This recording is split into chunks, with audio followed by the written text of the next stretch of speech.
या भारतवर्षावरती त्यांच्या अष्टाचा एक प्रचंड प्रभाव आहे. अशा रामाला आणि कृष्णाला वंदन करूया. सर्व ज्येष्ठ कीर्तनकारांना वंदन करतो. आदरणीय कर्वे बुवा त्यांच्यामुळे आपण सगळे एकत्र आलो आणि हा समूह अतिशय उत्तमरित्या चालू आहे. ते आपले संस्थापक अध्यक्ष आदरणीय कर्वे बुवांना नमस्कार करतो. गुरुतुल्य असे श्रीराम पुरोहित सर आपल्याला वंदन करतो. आपल्या समूहातले सगळ्या ज्येष्ठ कीर्तनकार आपले बुवा आपल्याला नमस्कार करतो. सगळ्यांच्या हृदयात असलेल्या रामकृष्णाला आणि आपल्या सगळ्यांना वंदन करून बोलायला सुरुवात करतो. अगदी थाटात बसलो असलो तरी एक मान्य केलं पाहिजे की इथे जे श्रोते आहेत त्यांच्या समोर मी काही मार्गदर्शकाच्या भूमिकेत बोलावं अशी माझी योग्यता आणि पात्रता बिलकुलच नाही. तरी पण आपल्यापैकीच एक तरुण मुलगा काही अभ्यास करून बोलू पाहतोय तर त्याला संधी द्यावी या उद्देशानं आयोजकांनी मला इथे बोलण्याची संधी दिली असावी असं समजून पुढचा पाऊण तास की आपल्याशी बोलण्याचा प्रयत्न करणार आहे. आवाज नीट येतोय? मी जी गोष्ट सांगणार आहे ती कुठल्या तरी फक्त देवाची नाहीये तर 18 मासाच्या माणसाची आहे. आपल्या पूर्वजांची गोष्ट आहे. हा भाव सगळ्यांनी जागृत केला. ती कुठली कमी कल्पना नाही, हे नाटक नाही, हा पाऊण तासाचा मनोरंजनाचा प्रयोग नाही. आपले पूर्वज या देशामध्ये संस्कृतीची निर्मिती व्हावी म्हणून कशा पद्धतीचं जीवन जगत होते हे कुठेतरी समजून घ्यायचा आपल्याला प्रयत्न करायचा. विष्णूंचे भगवान महाविष्णूंचे 10 अवतार आपल्याला माहिती असतील. उत्तर यायला हरकत नाही. आता सगळे बोलणारे लोक आहेत समोर त्याच्यामुळे माहितीये पटपट उल्लेख करा एक एक. पहिला मत्स्य. आता थोडंसं चिंतन असं करा इतके वर्ष आम्ही ऐकत आलो पण माणसाच्या जीवनाचा किंवा जीवशास्त्रीय जो क्रमबद्ध विकास होत गेला तो देखील आपल्याला या 10 अवतारांमध्ये दिसतो. पहिला कोण आहे? मासा आहे. काय कसा असतो तो? पाण्यात राहतो. पाण्याच्या बाहेर येऊन जाऊ शकतो का? नाही. म्हणून पहिला देव आम्हाला वाटला तो आम्ही पण तयार झाला. पूर्वी जीवसृष्टी फक्त पाण्यात होती नंतर ती भूमीवर आली म्हणून पहिला देव मासा आहे. दुसरा कासव उभयचर. तिसरा वराह आता आलाय तो भूमीवरती आलाय पण कसा आहे आपण नेहमी म्हणतो तसा आहे इथे बसून वराह म्हणूया. चौथा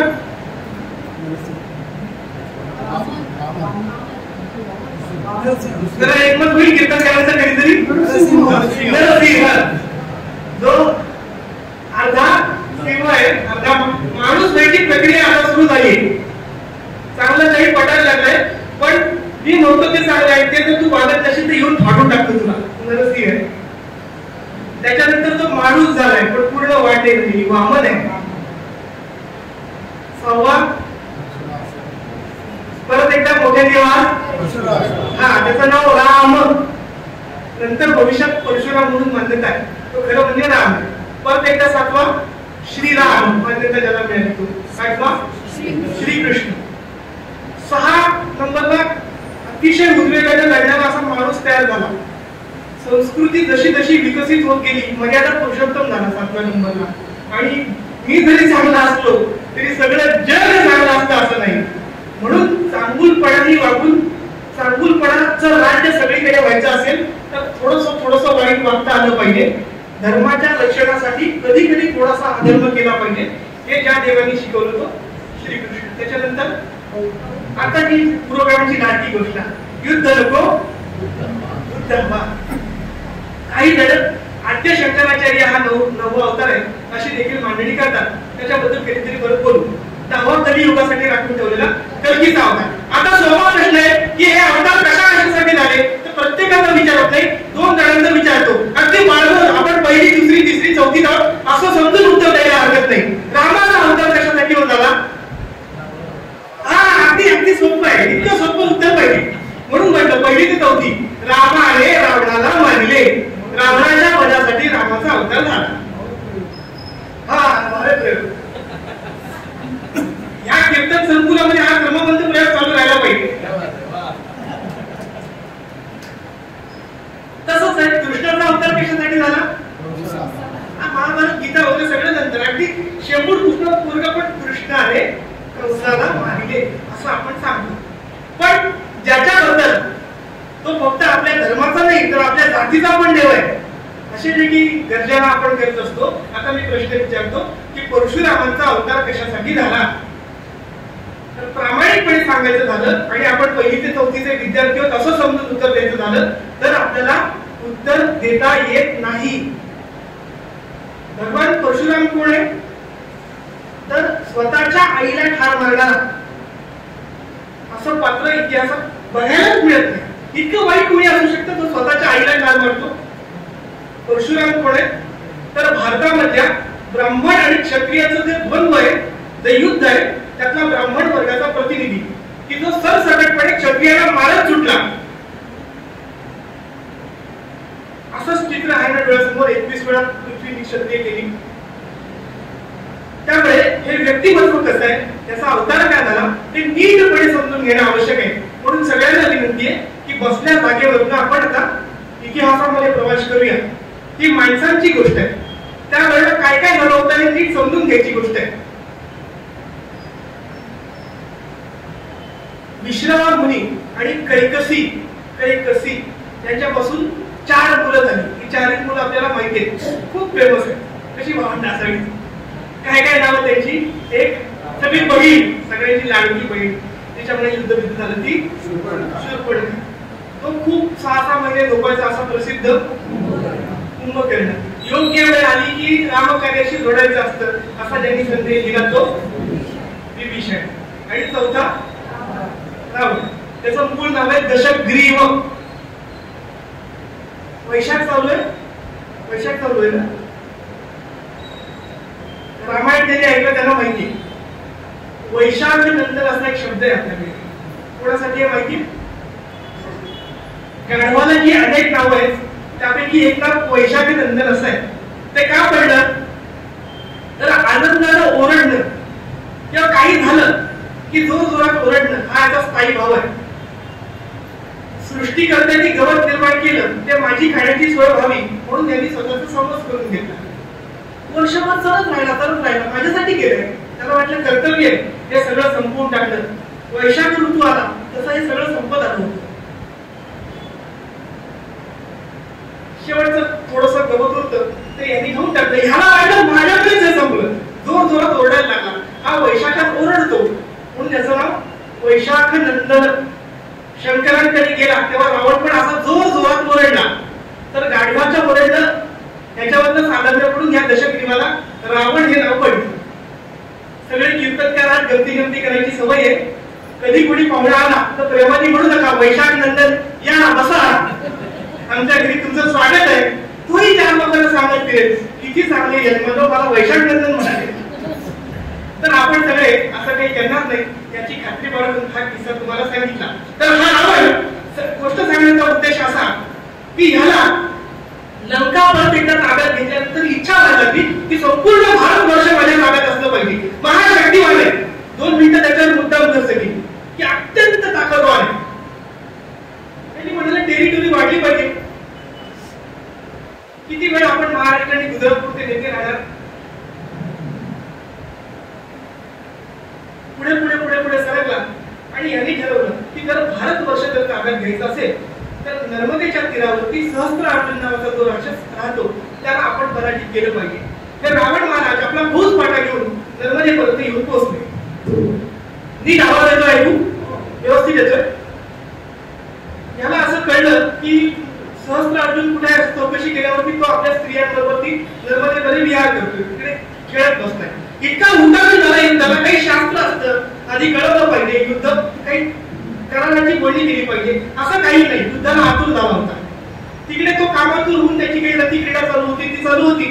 तुम्हाला मुद्दामून सांगतो की इतिहासात जे वाचतो ना आपण पुराण कथा, त्या नुसत्या कथा नाही तर त्याचे संदर्भ आपल्याला प्रत्यक्ष बघायला मिळतात. रामायण काल्पनिक असतं तर त्याच्यात उल्लेख असलेली सगळी शहरं अस्तित्वात कशी असतील प्रश्न पडला पाहिजे ना.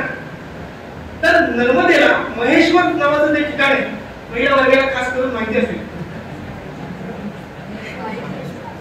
साड्या खूप प्रसिद्ध आहे. दुसरं प्रसिद्ध आहे की अहिल्याबाई होळकरांनी अतिशय सुंदर घाट तिथे बांधलेला आहे. पॅडमॅन नावाचा सिनेमा कोणी बघितला असेल तर जो अक्षय कुमार उडी मारतो तो घाट दाखवलाय तो महेश्वरचा आहे. त्या महेश्वर तीर्थावरती आपण बोटिंग करायला जाऊ शकतो. 100-200 रुपये घेऊन ते लोक आपल्याला फिरून आणतात. तर ते काही स्पॉट दाखवतात. तो एक ठिकाण असं आहे 200 रुपये भरून आपण जर त्या नर्मदेत गेलो तर सहस्त्रधारा तीर्थ आपल्याला बघायला मिळतं. हे तीर्थ काय आहे तर हा सहस्त्रबाहू अर्जुन, 1000 हातांचा जो अर्जुन आहे तो तिकडे नर्मदेत, त्याला एक दिवस अशी इच्छा झाली की काय नर्मदा याचं काय कौतुक, माझे 1000 हात आहेत, मी सगळी नर्मदा थांबवून टाकतो. म्हणून त्यांनी ती अडवण्याचा प्रयत्न केला आणि म्हणून सहस्त्रधारा जे तीर्थ आहे ते अनेक खडक तिथे आहेत आणि 100 ठिकाणी वेगळ्या धारा वाहताना आपल्याला दिसतात. ते दृश्य खूप मनोहर असतं म्हणून हे लोक बोटीने तिकडे घेऊन जातात. ते ठिकाण आजही आपल्याला पाहायला मिळतं. त्या ठिकाणी या सहस्त्रबाहू अर्जुनाने नर्मदा अडवण्याचा प्रयत्न केला म्हणून त्याच्या नावावरून सहस्त्रधारा तीर्थ असं नाव त्या ठिकाणाला पडलं अशी मान्यता. तर हा तिकडे त्याच्या गतिगती करत बसला होता. ते करत असताना जो युद्धाला तयार नाही राक्षस, अशा माणसाची राजाला युद्ध सज्ज आपल्याला रावण केला. बघा रावण किती मोठा होता, पराक्रमी होता हे आपल्याला सगळ्यांना माहिती आहे. परत युद्धाच्या तयारीत होता. समोरचा जो आहे तो युद्धाच्या तयारीत नाहीये. अशा वेळेला ते युद्ध झालं ते काही काळात चाललं. काही वेळातच सहस्त्र अर्जुनानं या कार्तवीर्यानं रावणाच्या मुसक्या बांधल्या. वर्णन इतकं स्वच्छ आहे की याला पकडून ठेवला आणि पकडून ठेवल्यानंतर हा हालता येत नाही, चालता येत नाही अशा अवस्थेत सेवा केला.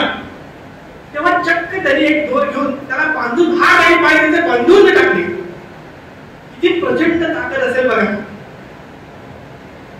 प्रभू श्रीराम हे आपल्या सगळ्यांना वंदनीय आराध्य आहेतच. त्यांना सुद्धा रावणाला ठार मारायला 85 दिवसाचं घनघोर युद्ध करावं लागलं होतं. कधीकडे येऊया की मुसक्या बांधल्या, हात पाय बांधून टाकले आणि कैद करून टाकले. याच्या आजोबाला चिंता वाटायला लागली की नाही माझा पोरगा असा अडकून पडणं बरं नाही, आपण स्वतः जाऊन काहीतरी शिष्टाई केली पाहिजे. तसे आजोबा ब्राह्मण होते, आचार विचार सगळा चांगला होता. त्यांचं नाव विश्रवांचे वडील कोणाला माहितीये, पुलस्त्य महामुनी. राक्षस किती हुशार असतात बघा, कारण तो असू नाही तर रक्ताचा, त्यांच्या वागण्यात फरक नाही झालेला. समाजातल्या कुठल्या वर्गाशी पालना घ्यायचा आणि कोणाला मान आणि सन्मान देऊन खुश करायचं हे राक्षस प्रवृत्तीला व्यवस्थित करत असतं. आपण सगळे कीर्तन करावं नीट लक्षात घेतलं पाहिजे. त्याला माहितीये पुलस्त्य महामुनी आहेत, त्यांच्याशी पंगा घेण्यात काही अर्थ नाही. हा जर माझ्या विरुद्ध पेटून उठला तर माझं राज्य फार काय टिकू शकत नाही. म्हणून अतिशय मान देऊन त्याचं आदर स्वागत केलं. काय मागणी आहे तुमची? माझ्या नातवाला तू पकडलेस, त्याला मोकळं कर अशी इच्छा होती. क्षणाचाही विलंब नाही मला. तुम्ही म्हणताय संपला विषय. लगेच दुधाला हातमध्ये सांगितलं, त्याला मागून बोलले, त्याला आणा समोर. पुलस्त्य महामुनी आहेत. माणूस स्वजनांसाठी किती व्याकुळ होतं बघा. किती विद्यार्जन केलेला असू दे, आपला कोणीतरी मुलगा आहे नातू यासाठी बैचेन होतो. पुलस्त्य महामुनी पुढे म्हणतात की मला फक्त मुक्तता नको. मग काय पाहिजे? तुमच्या दोघांमध्ये मैत्रीचा करार झाला पाहिजे. तुम्ही दोघांनी इथून पुढे एकमेकांशी भांडायचं नाही, असं काहीतरी अग्रीमेंट तुमच्या दोघांमध्ये झालं पाहिजे. सहस्त्र अर्जुनांनी त्याला देखील मान्यता दिली. ज्या पुलस्त्य महामुनींचं सामर्थ्य होतं की एक दुष्ट शक्ती या भारतवर्षावर नांदत असेल तर तिला आपण संपुष्टात आणलं पाहिजे, तर काहीतरी टिचभर आपल्याला मिळत आहे. म्हणून त्यांनी हे युद्ध करणं, भविष्यात त्याच्याशी संघर्ष करणं टाळलं. आपण सगळे कीर्तनकार प्रवचनकार आहोत. कुठला तरी शेठ, कुठला तरी दादा आपल्याला 11,000 आणि 21,000 देतो, आपण खुश होतो. आमचं संमेलन होतं कर्जतला कोपोलीला, रायगडावरती शिवथरगडीमध्ये अमुक एक शेठ आला, त्यांनी 25,000 रुपये दिले. बाकी काय ते करत असेल ना, पण आम्ही जेव्हा मागायला जातो ना तेव्हा कधीही रिकाम्या हाताने पाठवत नाही. खरंच आपण चिंतन केलं पाहिजे की हे आपलं कर्तव्य आहे का? 5-25,000 आपल्या तोंडावर मारून कोणीतरी आपला आवाज बंद करत असेल तर आपण खरोखर पायी तर नाराजांचे आहोत का? त्याचंही चिंतन आपण या अशा गोष्टी ऐकताना जरूर केलं पाहिजे. धर्म अर्थ काम मोक्ष यांची गोष्ट पूर्ववृत्त जे इतिहासामध्ये घडलं ते कथायुक्त करून सांगणं आणि समाज सत्मार्गावरती कसा राहील याची काळजी घेणं, यासाठीच आपण आपली निष्ठा खर्च केली पाहिजे. कुठल्या दादा आणि शेठीसाठी नाही. याचंही स्मरण आपण सगळ्या कीर्तनकारांनी माझ्या सगळ्यात ठेवूया. या नोटवरती पुढे सरकतो. आता या दोघांमध्ये करार असा झाला की लंकेचं साम्राज्य हा रावण त्याच्या मनाप्रमाणे उपभोगणार. दक्षिणेतला जो काही भाग त्यांनी तिथे यायला सुरुवात केली तो देखील त्याच्याकडे राहील आणि नर्मदा आणि आसपासचा जो परिसर आहे तो सगळा या सहस्त्र अर्जुनाकडे राहील आणि जेव्हा जेव्हा ताकद वाढेल मिळेल तसं हा उत्तरेकडे अतिक्रमण करत जाईल. या दोघांनी एकमेकांशी संघर्ष करायचं नाही, एकमेकांना सहाय्य करायचं हा करार झाला आणि आपापल्या घरी गेले. परमात्मा काय करत होता? छानपैकी पोहडला होता, पाय आणखी लांब केले होते, मंद मंद स्मित तसंच होतं. तो म्हणतो मला काय करायचंय?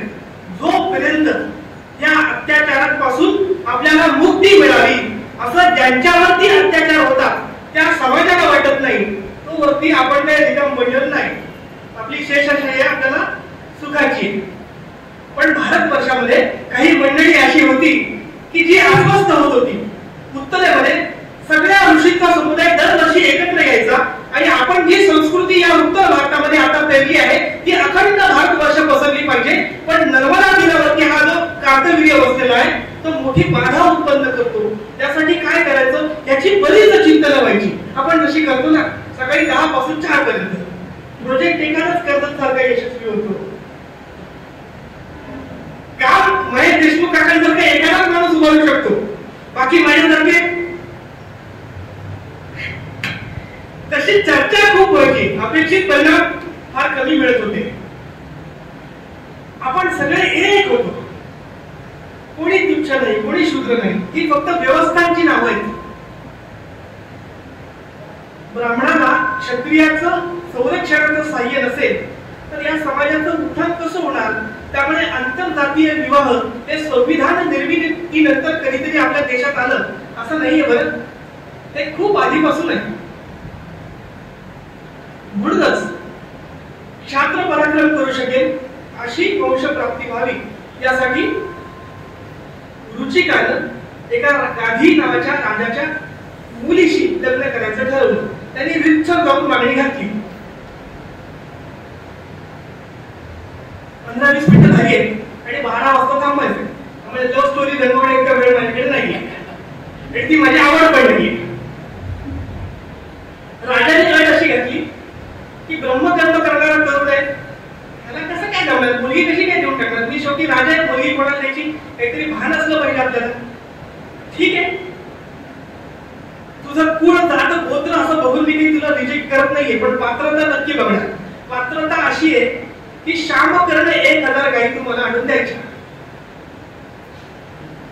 ते काय तुम्हाला सांगतो की रोह्यामध्ये 10 गायी संध्याकाळपर्यंत एका चौकात एकत्र करा असा टास्क आपल्याला दिला तरी 50 कीर्तनकारांना मिळून पण जमणार नाही.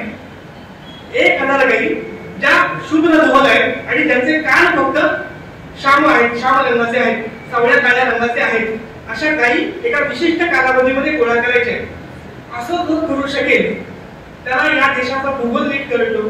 त्यांनी अनेक माणसं जोडलेली आहेत जे गोपालक आहेत किंवा त्या भागाचे राजे क्षत्रिय आहेत, त्यांच्याशी हा मुलगा चांगले संबंध ठेवून आहे असं असल्याशिवाय इतक्या गायी एकत्र करू शकणार नाही. हे त्या कंसातलं आहे, न लिहिलेलं वाचता आलं पाहिजे. त्यामुळे ही योग्य परीक्षा आहे असं ठरवलं. दिलेला कालावधी होता त्याच्या आधीच 1000 गायी घेऊन ऋषिक असे वेगवेगळे उल्लेख आढळतात. ऋषी तिकडे आले, मग सत्यवतीचा आणि ऋषिकांचा विवाह झाला. पूर्वीच्या काळात तुम्हाला माहितीये की पुत्र असणं त्याला खूपच महत्व होतं. कोणाच्या घरात 12 मुलं का 11 मुली असं चालायचं पूर्वीच्या काळी. पूर्वीच्या काळी आणखीन एक गोष्ट चालायची जी हल्ली सहसा बघायला मिळत नाही. ज्येष्ठ नागरिक त्यांनी बघितलं देखील असेल की एकाच वेळेला आई आणि मुली या दोघींचंही बाळंतपण एकाच वेळेला आहे. असं अगदी अनेकांनी बघितलं असेल आपल्यापैकी. ज्येष्ठ नागरिकांनी तरी नक्कीच बघितलं असेल. अवघे पावणशे वैमान असं हसताना वगैरे बघितलं ना की छान बरं वाटतं. बरं की फक्त वय वाढलंय, मनाचं तारुण्य अजिबात कमी झालं नाही आपल्या ऑडियन्स.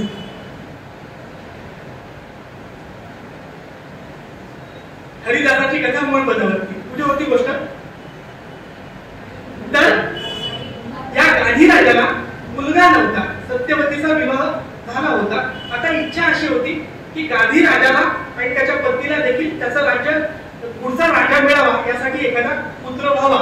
आणि इकडे देखील रुचिका आणि सत्यवती यांचा विवाह झाल्यानंतर त्यांना काही अपत्य प्राप्ती झाली नव्हती, त्यामुळे दोघांनाही पुत्र व्हावे अशी इच्छा होती. ऋषिक आहेत ते तपस्या करण्यात मग्न असायचे. त्यांनी 2 चलू तयार केले. काही वर्षांपूर्वी भिडे गुरुजींनी एका आंब्याचा उल्लेख केला आणि पुरोगामी महाराष्ट्रात खूप गदारोळ झाला. तर हा चलू विशिष्ट गुणांनी युक्त असा होता. हा चलू जर सेवन केला तर विशिष्ट आपल्याला अपेक्षित अशी संतती होईल असा विश्वास हे ऋषिक देत होते. अजून 25 वर्षापूर्वी पुरोहित सर आपण जर ही गोष्ट सांगत असतात तर समाजाला आपल्याला पटवून देणं फार कठीण पडलं असतं. पण आज आपण स्थिती काय बघतो? सरोगेट मदर पासून टेस्ट ट्यूब बेबी पासून IVF चे उपचार असतील, या सगळ्यामध्ये तुम्हाला सगळे मॅच्युअर्ड लोक समजून घ्या मी काय म्हणतो ते, की पुरुषाचे जसे गुण हवेत तशा वीर्याचं संकलन करून आपल्याला हव्या तशा संततीला जन्म देता येतो हे आधुनिक विज्ञान आता सिद्ध करत आहे. तेच आपल्या पुराणामध्ये आहे, ते गोष्टी रूपात आहे, प्रत्येकाला कळेल अशा पद्धतीने सांगितलंय की काही गुणांनी युक्त असे चलू तयार केले गेले की तुम्हाला त्या गुण असलेला मुलाची प्राप्ती होईल. एक बायकोला दिला की हे ब्राह्मण घराणं आहे, म्हणजे ब्रह्म उपासना करणारं घराणं आहे आणि गादी राजा क्षत्रिय पुढे त्याला क्षात्र धर्माचं पालन करायचंय, त्यामुळे त्या गुणांनी असे युक्त चलू तयार केले. एक सत्यवतीला दिला आणि एक सत्यवतीच्या आईला दिला. आता परत भौतिका ती आपल्या घरामध्ये आपल्या नवऱ्याने सगळ्यांना कुटुंबाला गोष्टी आणली, पत्नीला साडी आणली, बहिणीला आणली, आईला आणली. आपल्याला 25,000ची पैठणी का घेतली असेल ना? स्त्री स्वभाव असा आहे की ते बघून झाल्यानंतर हळूच असं पटकन लक्ष जातं की बहिणीसाठी काय आणलं, आईसाठी काय आणलं. मला 25ची आणली पण तिला 30ची नसेल आणली. तर स्वभाव आहे असा, स्त्रियांचाच नाही पुरुषांचा देखील स्वभाव आहे. मला मिळालं त्यापेक्षा कदाचित दुसऱ्याला काहीतरी जास्ती चांगलं मिळालं असेल असं माणसाला नेहमी वाटत असतं. त्यामुळे या सत्यवतीच्या आईला असं वाटलं की ऋषिकांना माझ्या जावयानं त्याच्या बायकोसाठी म्हणून जो चलू केला तो निश्चितपणे चांगला केला असेल, तो सर्वोत्तम असेल आणि मला तिला तो साधारणतः गौण असेल, दुय्यम दर्जाचा असेल, म्हणून तिने गुपचूप या चलूंची अदलाबदल केली. मग दोन्हीकडे मुलं झाली. गादी राजाला जो मुलगा झाला त्याला आपण आवाज विश्वामित्र या नावाने ओळखतो. बघा गुणधर्म बदलले की काय गडबड होते, की माझ्यासारखा माणूस श्रीराम प्रसन्न चांगले आहेत, सगळ्यांची नीट वागतात, नमस्कार करतात, उलट सुलट काही बोलत नाही. माझ्यासारख्याला ठीक आहे, ज्याला राज्य करायचं आहे त्याला असं सगळ्यांची चांगलं बघून चालतं का? प्रजा डोक्यावर बसायला लागेल. असं असताना सुद्धा राजाला जो मुलगा होतो त्याच्या गुणांचं सुद्धा वर्णन नावामध्ये येतं विश्वामित्र. आणि इकडे ब्रह्मधर्म करायचा आहे, समाज एकसंध करायचा आहे, सुशिक्षित करायचा आहे, तो झाला जमदग्नी. आता कशी गडबड झाली ना, म्हणून यांनी परत आणा भागा केल्या, आता काय पडले गयाबाई केली, हे काहीतरी आपले झालं असं नको व्हायला. ऋषी म्हणतात आता त्याचा परिणाम बदलणार नाही, पुष्यात फक्त एकच देतो की हे जेनेटिकल सायन्स काय देवाचं प्रगत असेल त्याच्यावरती अजून संशोधन व्हायला पाहिजे, की मी एक पिढी हे पुढे आणखी हस्तांतरित करतो. शास्त्र तेजाचे जे गुणधर्म आहेत ते काही प्रमाणात या मुलांमध्ये असतीलच, पण ते जे प्रखरतेने उतरतील ते त्याच्या पुढच्या पिढीत उतरतील जमदग्नीच्या. असं म्हणून आता जरा थोडंसं गाईड थोडं वेगळं पुढे ढकलतो. जमदग्नीचं शिक्षण वगैरे व्यवस्थित पार पडलं. रेणुका माता ही महाराष्ट्रातल्या अनेकांची कुलस्वामिनी आहे. अहूर गडावरती आपल्यापैकी अनेक जण जाऊन देखील आले असतील. त्या रेणुका मातेबरोबर जमदग्नी ऋषींचा विवाह झाला. तोपर्यंत ऋषीगणांच्या यात्रा वार्षिक नारद जयंती उत्सव होत होता. सगळेजण एकत्र येत होते, बोलत होते कसं करायचं काय करायचं. तो सहस्त्र अर्जुन इतका जातो इतका त्रास देतो. यावेळेला जमदग्नी ऋषी म्हणाले नाही, मी माझा भृगु आश्रम सोडून त्या परिसरात जाऊन राहतो. माझ्याबरोबर कुठलेही शस्त्र कुठलीही मदत काही सगळं जे काय करायचं ते माझं मी बघून घेईन. त्यामुळे हे खाली खाली उत्तर भारतात खाली उतरले. तुम्ही जिथे जाताना तिथे येऊन ठोकून काढली. हे क्षत्रियाचं सामर्थ्य असतं. नारद मुनी श्रेष्ठ का? तर शंकराचार्यांनी जशी अनेक अष्टाकर असली तशी 10 अष्टके त्यांच्या नावावरती सांगता येणार नाहीत एक वेळ, पण जिथे जिथे दुष्ट पापी होते त्यांच्या घरात घुसून त्यांना कीर्तन प्रवचन ऐकवण्याचं सामर्थ्य नारद मुनींनी ठेवलं. म्हणून या गादीला आजही त्यांचं नाव आहे. सेफ वातावरणात, पोलीस नाहीत ना, शूटिंग होत नाही ना, शूटिंग मधला हा कंटेंट व्हायरल झाला तर माझ्यावर कारवाई होणार नाही ना, असली गडबड नाही. जे आपल्याला बोलायचंय ते निर्भयपणे बोलता आलं पाहिजे. जमदग्नीने हे निर्भयपणे स्वीकारलं आणि आपला जो सुखाचा परिसर होता तो सोडून ते खाली राहायला आले. याला एकूण 5 मुलं झाली. पहिल्या चौघांची नावं उरुमनवाद, सुषेण, वसु, विश्वा वसु आणि 5वा परशुराम. त्याचं मूळ नाव राम ठेवलं गेलं. आपलं कुठलंही पुराण इतिहास वाङ्मय काढून बघा तर बालपणी मुलांना शिक्षण देणं हे अपरिहार्यपणे आहे. रामकृष्ण सुद्धा त्याच्यातून सुटले नाही. भले ईश्वराचे अवतार असतील, मानवी देहाने बालक रूपाने आले तर त्यांनी शिकलंच पाहिजे. तसं परशुरामांनी शिक्षण घेतलं. शिक्षण अर्थातच पहिल्यांदा जमदग्नी ऋषींकडे झालं. त्याच्यानंतर मामाच आहे विश्वामित्र. वय सारखं आहे दोघांचं पण मामा आहे.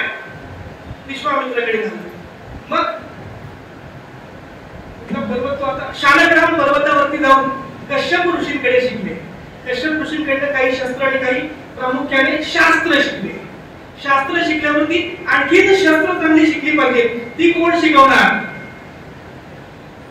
त्यामुळे ज्याला खूप पुढे जायचं असतं तो चांगल्या गुरुच्या शोधात असतो. ते भौतिक असेल नाही तर आध्यात्मिक असेल. त्यांच्या डोक्याने एकच घेतलं की गुरु चांगला मिळाला पाहिजे. शोधत शोधत शोधत शोधत गिरीकंदर पार करत चढत चढत चढत खूप दूरवर पोहोचले. गुरु समोर उभे राहिले. गुरुनी देखील मान्यता केली, अरे वेडा का काय बोलला तू, का काय झालं त्याला कळलं सुद्धा नाही. मी तुमच्या समोर नतमस्तक आहे. मला तुमच्याकडे विद्यार्जन करायचंय, मला शिकवाल का? अरे बघ ना, पण काय तुझी अवस्था बघ, काय झालं? एक मोठी रेख त्या डोंगरावरती उमटली. कसली रेख होती? तर रक्ताची रेख होती. इतका चालत चालत आला होता की पायात रक्त व्हायला लागलं. त्याची रेख उठली. पण माझा गुरु मला यात सापडेल हा जो काही भाव होता ना, त्याच्यामुळे असं काही जखम झाली, रक्त वाहते हे ध्यानीमध्ये सुद्धा नव्हतं.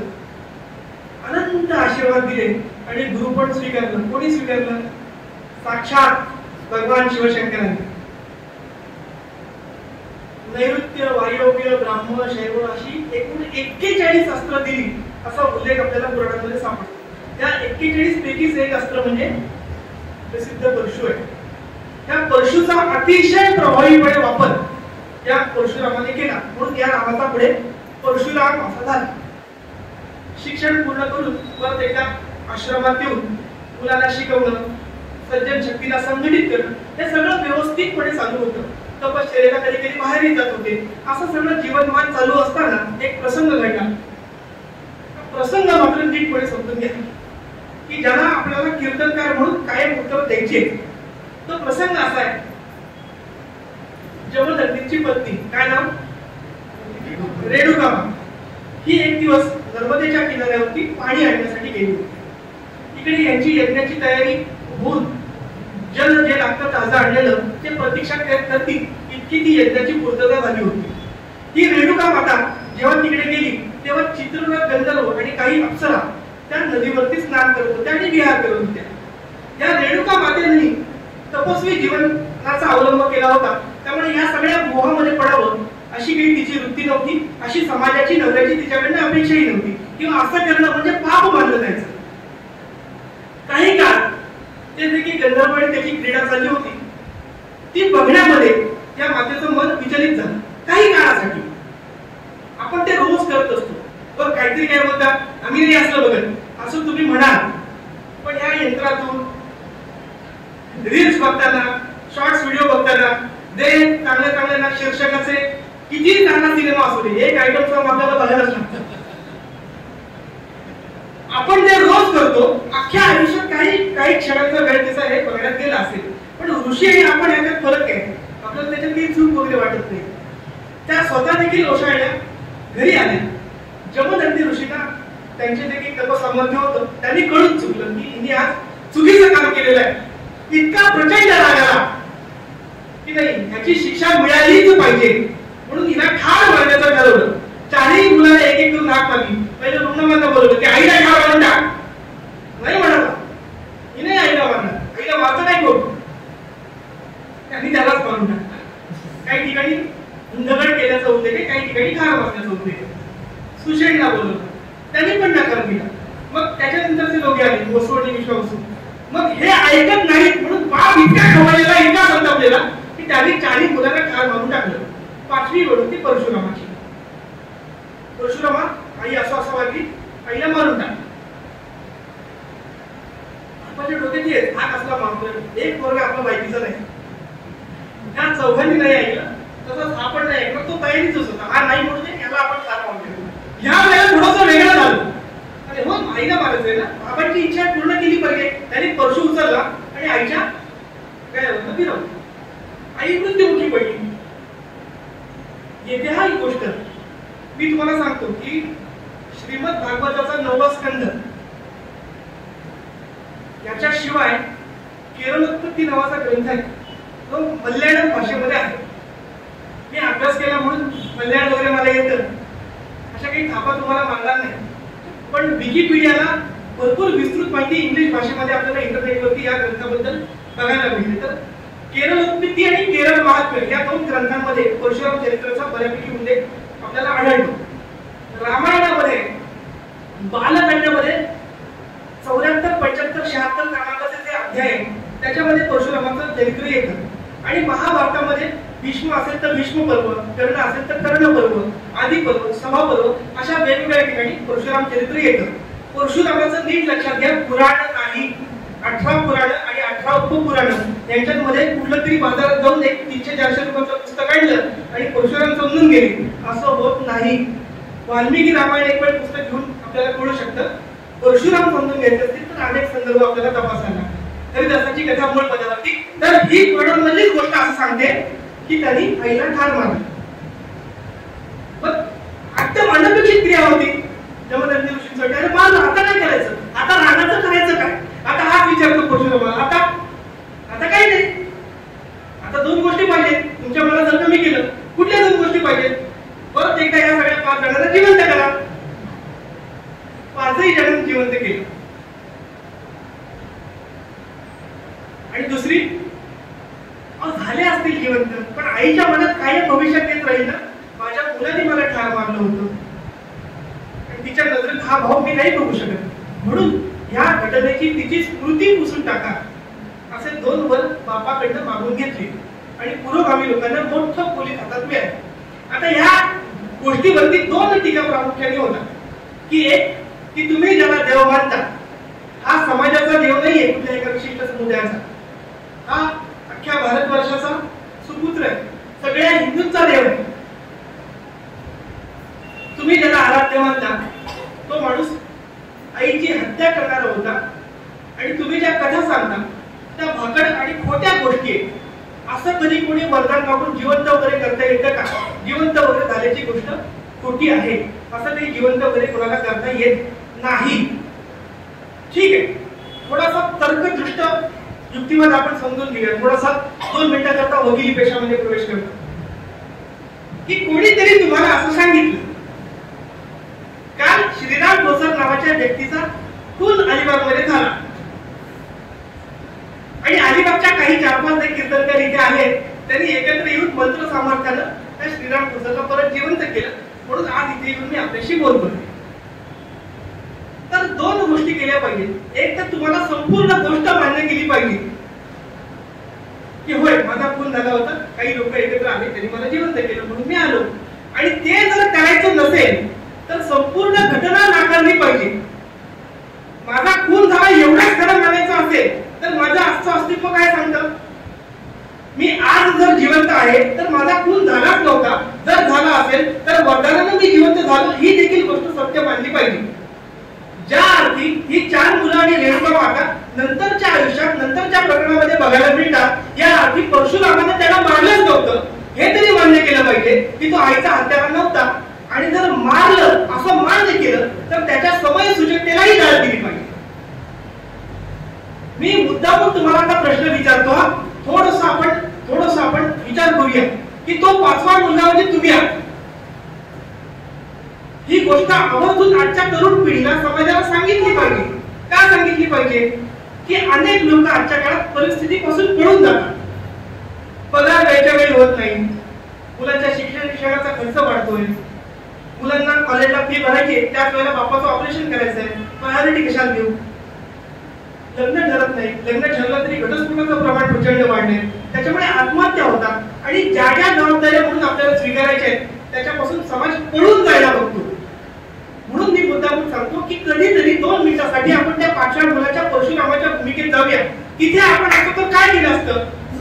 इतर 4 मुलांप्रमाणे जर आपण नकार दिला असता तर आपली देखील हत्या होती, आपल्या आईची देखील हत्या होती. त्यामुळे माझ्यावर कितीही अवघड परिस्थिती आली तरी मी त्याच्यापासून पळून जाणार नाही. उपलब्ध परिस्थितीमध्ये मला जेवढा उत्तम कामगिरी करता येईल ती मी श्रद्धापूर्वक आणि निष्ठापूर्वक करीन आणि मूळ पूर्व परिस्थिती पूर्वपदावर आणण्यासाठी कटिबद्ध राहील. हा विचार त्या परशुरामाच्या कथेतून मिळतो. एखाद्या राक्षसाशी मुकाबला करणं ही परिस्थिती कठीण नाही, पण बाप म्हणतोय की स्वतःच्या आईला मारून टाक. इतक्या भयानक परिस्थितीतून देखील आपले पूर्वज पळ काढत नसतील तर त्याच्याहून बलिष्ठ किंवा वाईट अशी कुठलीही परिस्थिती आपल्यावर ओढवू शकत नाही. हे देखील आपण कुठेतरी नीट समजून घेतलं पाहिजे. ही गोष्ट सत्य नसेल आणि जर कथा म्हणून पेरली असेल तर का पेरली असेल याचंही थोडंसं चिंतन करूया. की आज कुठला तरी सामाजिक कार्यकर्ता जीवतोड मेहनत करतो आणि समाजासाठी काहीतरी चांगलं करू पाहतो. मग गब्बर सिंगच्या अड्ड्यावरला फोन घेतो कि मैंने तेरे बेटे को किडनॅप कर लिया है, आप क्या करेगा? होते पंचे सज्जन शक्तीला भीती वाटायला लागते. नाही, माझ्या घरात जर युद्ध होणार असेल, माझी आई माझी मुलं मारली जाणार असतील तर मी नाही बरं हे काम करणार. परशुरामाला कदाचित या राक्षस गणांमध्ये स्ट्रॉंगली मेसेज पाठवायचा होता की मी असा खाली आहे की मी माझ्या आईला मारायला तयार आहे, तुम्ही काय चीज आहात. त्यामुळे माझ्या घरच्यांना तुम्ही बांधून ठेवा, पकडून ठेवा, आमच्या आश्रमावर हल्ला कराल, अशा तुमच्या धमक्यांना मी घाबरणार नाही. हा संदेश राक्षस वर्गामध्ये जावा यासाठी देखील कदाचित ही घटना घडली असू शकते. मुद्दामून परत जोडून घेतो. संदीप केळकर बुवांनी जे पहिलं कीर्तन केलं त्याच्यामध्ये कथा सांगितली की गंगा भारतामध्ये आली, बरं का. नर्मदा ही सगळ्यात प्राचीन नदी आहे, गंगा नाही. गंगा पृथ्वीवरती आणली गेली. भगीरथांनी काय कष्ट घेतले हे सगळं वर्णन आहे. म्हणजे हा पुढे एका काळातला असा इतिहास आहे की जेव्हा नद्या नाले नीट वाहत नव्हते. ही कथा आणखीन एक आपल्याला काही शिकवू पाहते. ती अशी आहे की माता म्हणजे 3 प्रकारच्या माता सांगितलेल्या आहेत. एक अर्थात स्वतःची आई स्वमाता, दुसरी गोमाता आणि तिसरी आपण भारत माता की जय नेहमी म्हणत असतो ती भूमाता.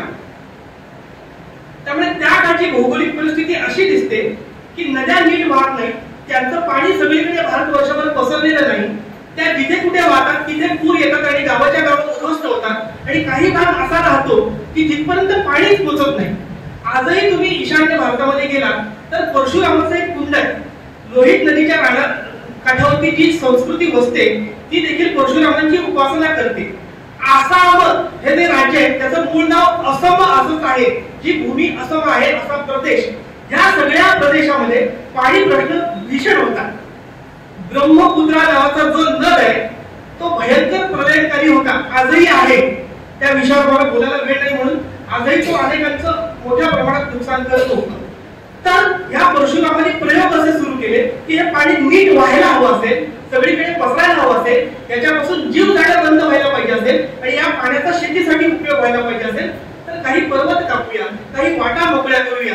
भूमी थोडीशी ढवळली गेली, तिचे आकार बदलले, तिच्यावरती शस्त्र चालवायला लागली. हे सगळं करताना तिकडचा जो रूढीवादी समाज होता तो म्हणायला लागला अरे ही भूमी तर आपली माता आहे, त्या मातेचं काय करतोस तू मातृहत्यारा आहेस.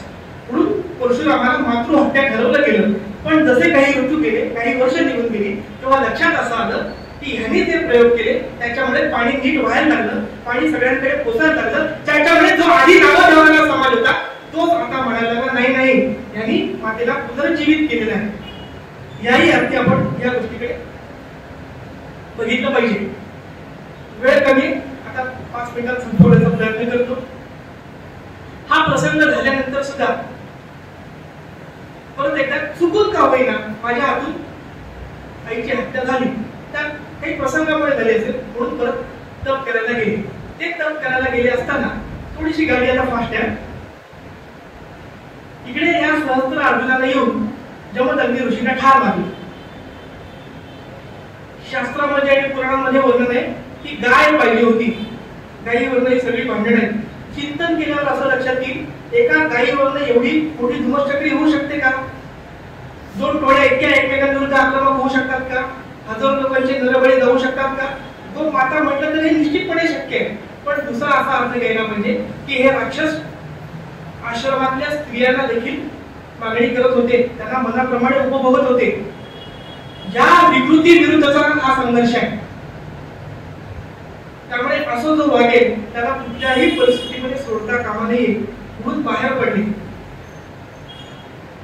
मुद्दामून सुरुवातीची गोष्ट सांगितली, वेळ काढायचा म्हणून नाही सांगितली. ज्या रामातील रावणाला मात्र 85 दिवस संघर्ष करायला लागला. त्या रावणाला हा सहस्त्र भाऊ अर्जुन काही क्षणात वाचवू शकत होता, बांधून ठेवू शकत होता. परशुरामांकडे इतकी प्रचंड शक्ती होती की एका दिवसात त्याला ठार मारला. त्याचे हजारचे हजार हात कापून काढले आणि याला ठार मारला. मग परत टोळी युद्ध सुरू झालं. ते सगळे लोक आले. जमदग्नी ऋषीला मग मारलं. आईनी संधी जायची ठरवलं. मग वेगवेगळ्या दंडकथा वगैरे येतात की 21 वेळा रेणुका मातेनं विलाप केला, की 21 वेळा रडली. पण मोस्ट काजं रडलं नंबर 1, रडलं नंबर 2. काही जण असं म्हणतात की जमदग्नी ऋषीच्या शरीरावरती 21 घाव होते. तर ते मोजून काढले का कोणी? काय त्यातलं कथायुक्त काय ते आपण समजून घेतलं पाहिजे आणि इतिहास काय ते समजून घेतलं पाहिजे. तर आकडा असा येतो की 21 वेळा पृथ्वी निशक्रिय गेली. मग असं धरूया का आपण की ब्राह्मण विरुद्ध क्षत्रिय असा संघर्ष होता आणि आमचा तर परशुराम ग्रेट जो ब्राह्मणांचा देव होता तो खरंच खूप स्ट्रॉंग होता? तर तसं बिलकुल नाही. हा ब्राह्मण विरुद्ध क्षत्रिय असा संघर्ष नाही. हा संस्कृती विरुद्ध विकृती असा संघर्ष आहे. पण क्षत्रिय जर एकदा संपवून टाकले तर पुढे 20 वेळा येतील कसे? इतकं तर कळलं पाहिजे आपल्याला. ठीक आहे, इतिहासात जे वर्णन आहे त्याच्यात स्पष्टपणे आहे की रेणुका माता आहे ती इक्ष्वाकू वंशाची होती. परशुरामाने जे युद्ध छेडलं त्याच्यामध्ये अयोध्येच्या गादीनं परशुरामाला साथ दिली आहे. कांदीकुब्जेची जी गादी आहे त्यांनी परशुरामाला साथ दिली आहे. वैशालीचं जे राज्य आहे त्यांनी देखील परशुरामाला साथ दिली आहे. एवढी जर मान्यता प्राप्त क्षत्रिय घराणी परशुरामाला पाठिंबा देत असतील तर हा संघर्ष क्षत्रिय विरुद्ध ब्राह्मण असू शकत नाही, तर तो संस्कृती विरुद्ध विकृती असाच असला पाहिजे. हे नीट आपण समजून घेतलं पाहिजे. तुम्ही लहानपणी गोष्ट ऐकली असाल की मुलं एकदम माणशीवरती काही काम करत नव्हती. मग बाबांनी सांगितलं की जा भूमी खोदा. त्यांनी भूमी खोदली.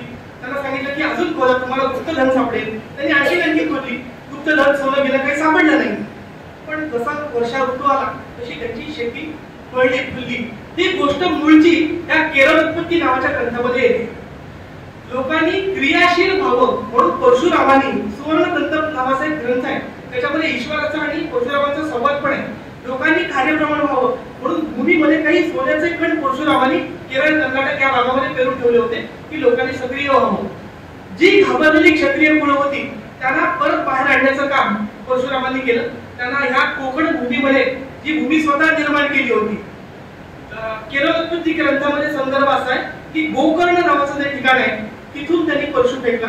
आणि आपल्या काही मराठी ग्रंथांमध्ये साल्हेर नावाचा जो किल्ला आहे त्याच्यावरनं परशु फेकला असे वेगवेगळे उल्लेख आपल्याला सापडतात. तर ती भूमी स्वतःची निर्माण करून त्याच्यात क्षत्रियांचं पुनर्वसन करण्याचं काम देखील परशुरामांनी केलं. आपल्याला ऐकायला आश्चर्य वाटेल पण ब्राह्मणांबरोबर क्षत्रिय समाज परशुरामाचा उपासक आहे. राजपूत समाज उत्तर भारतामध्ये मोठ्या प्रमाणात परशुरामाची यात्रा करतो. बिहार मधला भूमिहार समाज हा परशुरामांना आपलं आराध्य दैवत मानतो. ईशान्य भारतातल्या अनेक प्रकारच्या टोळ्या तिथलं जनजाती आहेत त्या रेणुका मातेला आणि परशुरामाचं पूजन करतात. खूपच आश्चर्य वाटून घेऊ नका. पण इकडे तिकडे फिरणारी पोरं आपल्याला रस्त्यावर दिसतात. अरे काय ते बिल्डिंग बांधायला आलेली असतात. आपण विचार करणार नाही पण लमाण समाज देखील परशुरामांना वंदनीय मानतो, प्रतिवर्षी त्यांची पूजा करतो. त्यामुळे समजून घेतलं पाहिजे हा एका विशिष्ट ज्ञातीचा देव नाही, अवघ्या हिंदूंचा देव आहे. भगवान महाविष्णूंचा 6वा अवतार आहे. रामायणातले परशुराम आणि महाभारतातले परशुराम सांगणे इतका माझ्याकडे वेळ नाही म्हणून शेवटाकडे येतो. दशावतार डोळ्यासमोर आला त्यातला एकही चिरंजीव नाही, एकमेव आहे जो आमच्या कथेचा नायक आहे परशुराम. सप्तराष्ट्र चिरंजीव आहेत ते खरं देहरूपाने आहेत का अस्तित्वात? प्रत्येकाची उत्तरं वेगवेगळी असू शकतात. कोणी काही तर्क काढून करेल, कोणी अतिशय श्रद्धाळू असेल तो म्हणेल नाही नाही देहरूपाने हे सगळे लोक असलेच पाहिजे. मी असं मानतो की प्रवृत्तीला चिरंजीवित्व असतं. काही वृत्ती ह्या जिवंत राहिल्या पाहिजेत अशी शास्त्रकारांची अपेक्षा आहे. मग रामकृष्णाला देखील इतके आराध्य आहेत, त्यांना देखील चिरंजीवित्व नाही दिलं. परशुरामांची अशी कुठली वृत्ती होती की ज्याला चिरंजीवित्व शास्त्रकारांना अपेक्षित होतं? आजचा जो काळ आहे ना तो समजून घेण्याच्या दृष्टीने अतिशय उपयुक्त आहे. रामाला मर्यादा सांभाळायची, मर्यादेच्या पलीकडे गेले तर ते राम राहू शकत नाही. त्याच्यामुळे मी केलेली प्रत्येक कृती ही मर्यादेतच असेल. ही काळजी प्रभू रामचंद्रांचं जीवन बघितल्यावरती आपल्याला लक्षात येते. योगेश्वर श्रीकृष्णाला अमेरिका काय म्हणेल, चीन काय म्हणेल, आंतरराष्ट्रीय निर्बंध काय पडतील, या सगळ्याचं चिंतन करून राजकारण सांभाळायला लागतं आणि त्याप्रमाणेच निर्णय घ्यायला लागतात. पण माझी प्रतिमा काय आहे, आजूबाजूची स्थिती काय आहे, राजकारण काय आहे, या सगळ्याच्या पलीकडे जाऊन अख्ख्या समाजानं भविष्यातल्या पिढ्यानपिढ्याला मला वाईट म्हटलं तरी चालेल पण विकृत प्रवृत्ती जेव्हा जेव्हा जन्म घेतील तेव्हा मी असा पक्ष घेऊन बाहेर पडेल, प्रत्येकाला ठार मारून सुटेल. इतकं रणकंदन करीन जे ते उत्ताक मागतात आणि विकृतपणे वागतात त्यांची पुढच्या 400 वर्षात हिंमत होणार नाही परत डोकं बाहेर काढण्याची. ह्या परशुरामाच्या वृत्तीची खरोखर या भारत देशाला आज खूप गरज आहे. मर्यादा पुरुषोत्तम रीतीने वागून आणि राजकीय डावपेच वापरून ही दहशतवादी जमात सुधारणारी नाही. पुन्हा उरी, पुलवामा, पहलगाम होऊ द्यायचं नसेल तर तो परशुराम परत एकदा प्रगट झाला पाहिजे आणि 500 वर्ष हिंमत होणार नाही असे दहशतवादाचे तळ त्यांनी उद्ध्वस्त केले पाहिजे. त्या वृत्तीचं जर चिरंजीवित्व आहे ना त्याचं आपण सगळ्या कीर्तनकारांना स्मरण करूया आणि परशुरामाला खाली बोलूया. बोला भारत माता की जय.